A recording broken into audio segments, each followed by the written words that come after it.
त्यानंतर बघूयात मुंबई आणि पुण्यातल्या बातम्या। मुंबईच्या सिद्धिविनायक मंदिरामध्ये रामलल्लांच्या आगमनाची जय्यत तयारी। मंदिर परिसरामध्ये चैतन्याचं वातावरण। मंदिर प्रशासनाकडून अनेक कार्यक्रमांचं आयोजन। सायन रेल्वे स्थानकावरील उड्डाणपुलाच्या पुनर्बांधणीचा शासनाकडून निर्णय। मात्र प्रवाशांची गैरसोय न होण्यासाठी पुलाच्या पाडकामाला रेल्वे प्रशासनाकडून तुर्तास स्थगिती।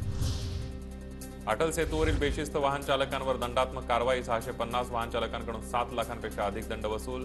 न्हावा सेवा वाहतूक पोलिसांची कारवाई। राजधानी मुंबईमध्ये पोलिसांचा तुटवडा। 12,000पेक्षा जास्त पद रिक्त। माहिती अधिकारातून रिक्त पदांची आकडेवारी समोर। ठाण्याच्या श्रीरंग विद्यालयामध्ये सिको काई राज्यस्तरीय कराटे अजिंक्यपद स्पर्धा संपन्न। राज्यातील 500 स्पर्धकांचा सहभाग सन ब्राईट कराटे अकादमीकडून आहे। 22 जानेवारीला राज्य सरकारकडून सार्वजनिक सुट्टी। मुंबई विद्यापीठाच्या 14 परीक्षा लांबणीवर। पुढील परीक्षा 31 जानेवारीला घेतल्या जाणार।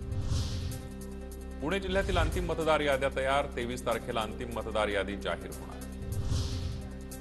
पुण्याच्या मावळमधील तळेगावमध्ये आदित्य ठाकरेंच्या उपस्थितीमध्ये पक्षप्रवेश। आमदार दिलीप मोहितेंचे चुलत पुतणे शैलेश मोहितेंचा ठाकरे गटात प्रवेश। सर्व महिलांनी स्वतःकडे लक्ष द्यायला हवं। मी स्वतःकडे लक्ष देते त्यामुळे चमकते। तुम्ही द्या आणि चमका। पुण्यातील नमो वॉकथॉन स्पर्धेमध्ये अमृता फडणवीसांचं वक्तव्य।